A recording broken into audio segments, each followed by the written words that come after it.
The funding for this video is provided by the amazing members of my Patreon. Also contributions from viewers like you. Thank you. Y'all started from PBS Kids, what you gonna do? Fight me? Anyway, roll the video.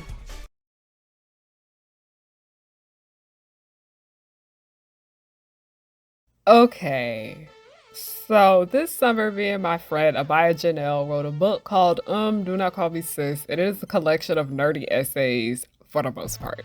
There's an entire essay about how media treats black girls and women in relationships and shows and movies they are in. And it legit reminds me of another reason of why Star vs. the Forces of Evil pisses me off so bad.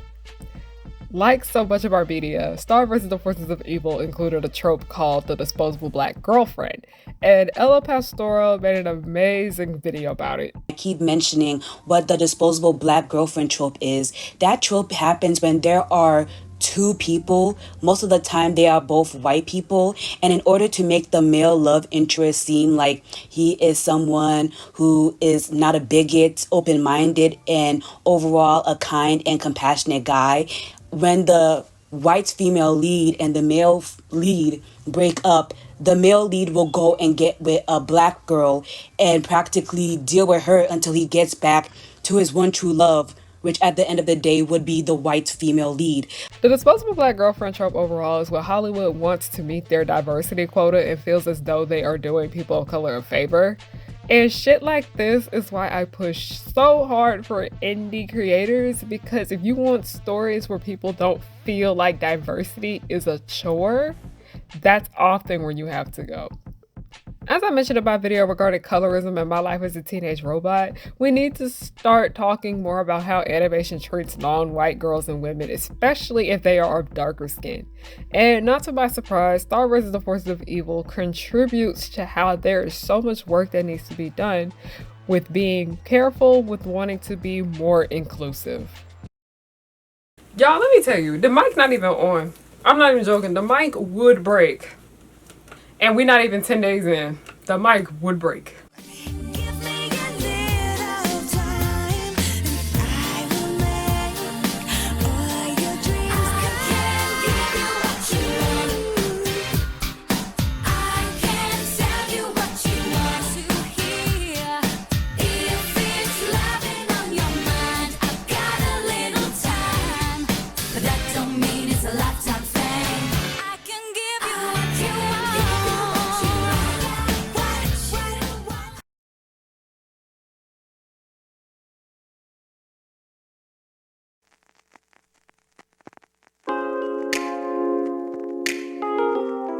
Hey y'all, it's Harriana. I'm back with another video. Hi, hello, how are you doing? My name is Harriana. Welcome back to the pirate ship, also known as Harry Hook's pirate ship. I'm the captain. You were not my first mate. I don't got the first mate because you want to know why?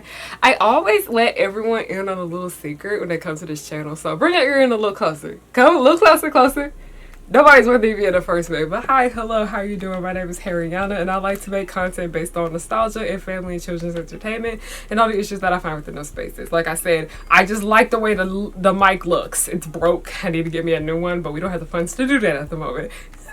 But on today's episode of Disney-cember, by the way, Disney-cember is a series on my channel. Like every December, I just spend the entire month making Disney-related content. Yes, I got the idea from Doug Walker. Let's continue now.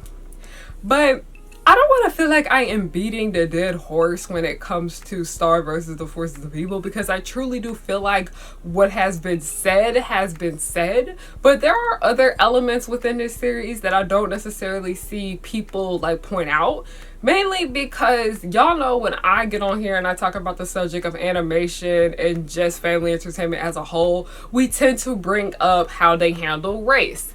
And Star vs. the Forces of Evil is a show that handled a lot of things poorly, including race. Star vs. the Forces of Evil is a show that tries to present itself as it's progressive, but because of that issue right there, because of everything that they were trying to fit into this series, so much of it just ended up falling flat. I know I get on here and I joke and I say that Miraculous Ladybug is the Euphoria of animation, but when it comes to the idol of animation, it most definitely is Star versus the fucking Forces of Evil. Because everything that could go wrong with an animated series went wrong here. Now, I've talked about Star versus the Force of Evil every now and then on my channel, and recently, when I say recently, I mean like last summer, and I ended up making like a blog post about it too, and it was basically titled Star versus the Lack of Boundaries, where I was talking about the entire household situation for Star and Marco.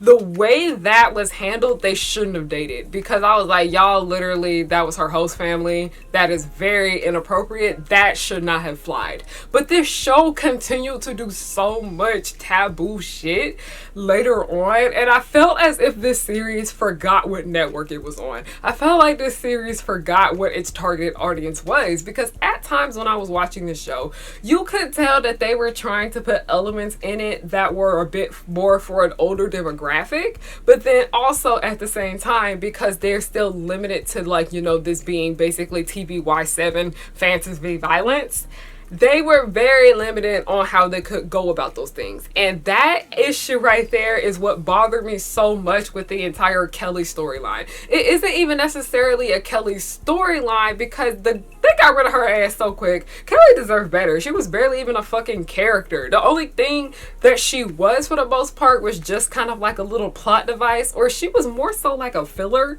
She was more so filler, because it was just like, okay, while Marco is sad and trying to do better about his relationship with Star, here we're gonna put him with this black girl. Kelly's black, by the way. I'm pretty sure she's most definitely black. Her voice actor is black. She has like the big fluffy hair. She has like darker skin.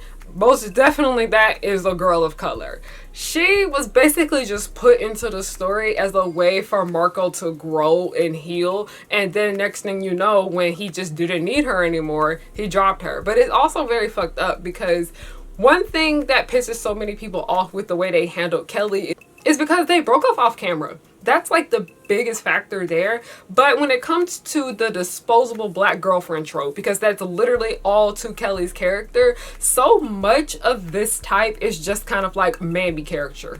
It's literally the mammy caricature all over again. When it comes to animation has a really bad factor when it comes to the adultification of girls of color, especially those who are black. And so many of these disposable black girlfriends are just kind of put in the story for their partners to like use them as a way to mature a little bit, or to deal with their hardships from their previous relationship, or to get them prepared for the relationship that they will have in the future.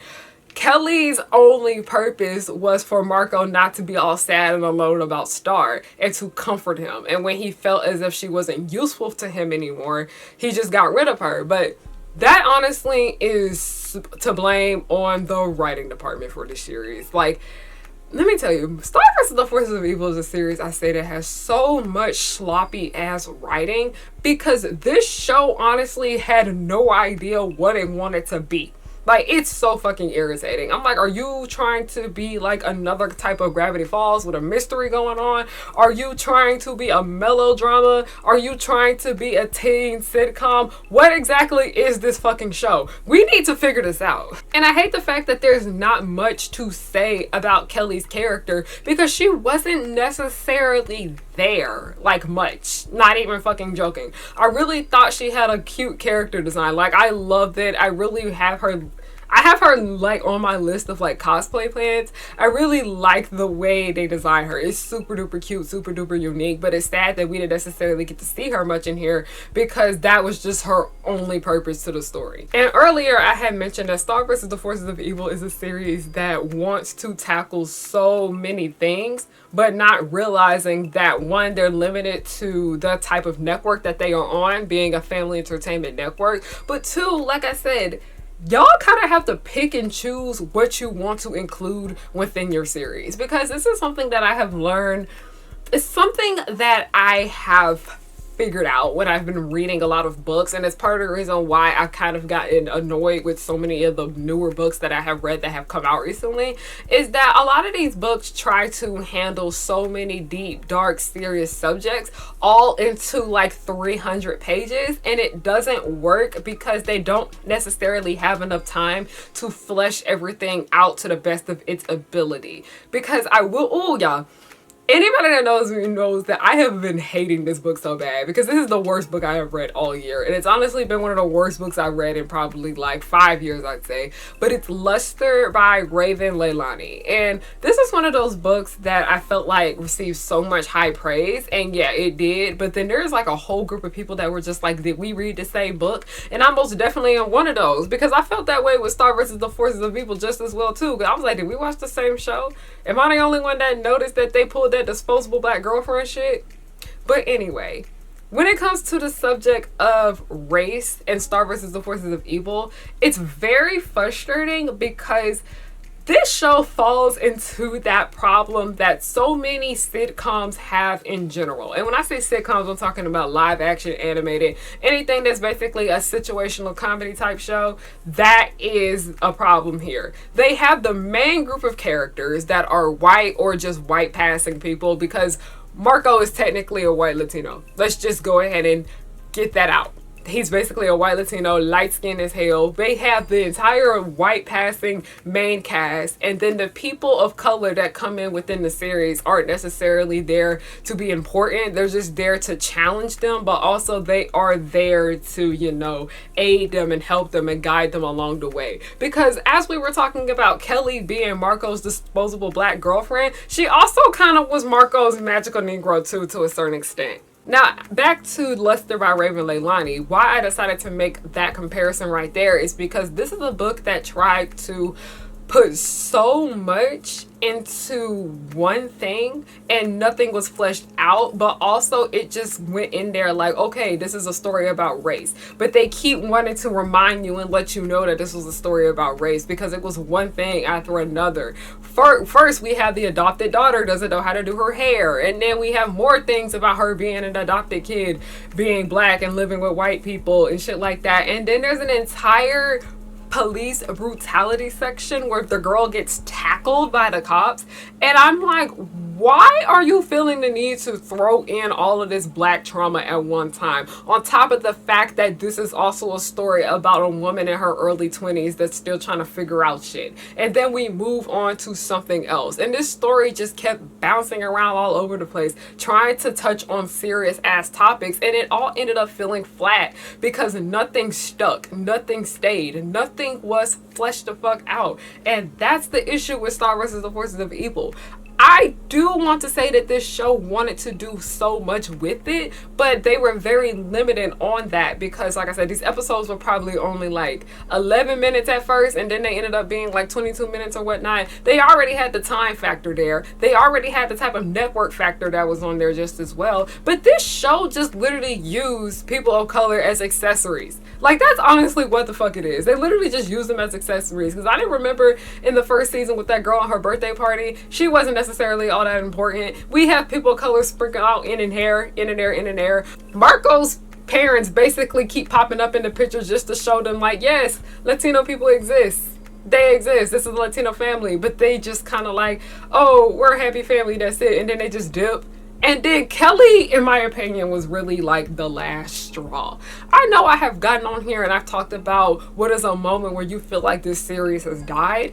And personally, I think the series died when Star admitted that she had a crush on Marco. That's why I personally think it died. But when we start to pick up on the fact that she had a crush on Marco, that's when it died. But it went deeper into hell for me when they pulled the shit with Marco and Kelly. It was just very distasteful, but it honestly just made me feel a bit icky because that is how so many people feel about black girls in general. Because I remember we were talking about how when we go off to college and you're around people that have like never been around different races and such like that, because a lot of people were talking about how their first time ever really being around white people, including myself, was us going to college. And we noticed that so many of like these white guys would be like, oh my gosh, I ain't never been with a black woman before. I want to test it out. I want to see what it's like to date one of them. And then once they date the black girls, once they date them and realize, okay, I did what I wanted to do, you're nothing to me, they drop them and then they just get back with a white lady. That's literally how it feels so often with the way our media treats black girls and women in our media. When they have these partners that are non-black, oftentimes they are white or white passing. They literally just get with them to try to get experience with dating or try to figure themselves out or whatnot, and then, you know, they break up with them and realize they want to be with a white person. Like, what's that shit that I don't like Kanye? Like, fuck him. But it's that part in Gold Digger and he was like, he leave your ass for a white girl. That's literally what this shit is. That's honestly exactly what this shit is.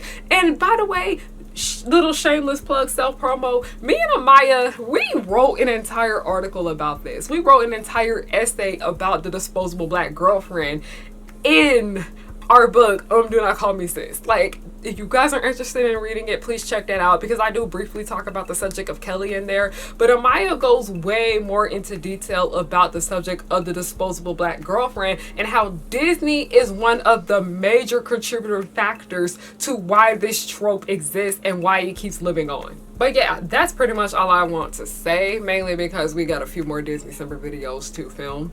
And yeah, I know y'all be wanting to watch these every day. Y'all be wanting y'all little like daily dose of Harriana. And it's nice that I can literally, you know, entertain you for 12 minutes of the day. I appreciate that. Y'all are so freaking sweet. But thank you guys so much for watching. I deeply do appreciate it.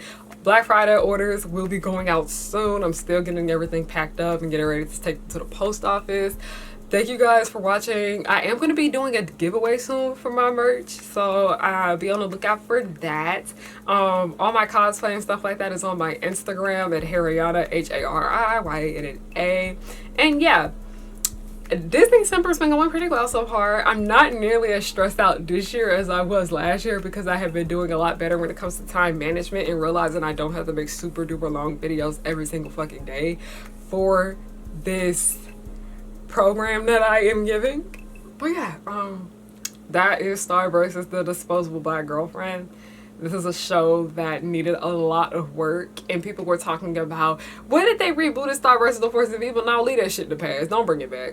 Please don't bring it back. And if they try to bring it back as a comic book, and y'all can fix all the problems that y'all fucked up in there. But honestly, this show just pisses me off so bad. Like I said, it's the idol of animation. Alright, thank you. Have a good day, night, or whatever time of the day you chose to watch this video. I'm just thankful that you watched it with the ads on. Alright, goodbye.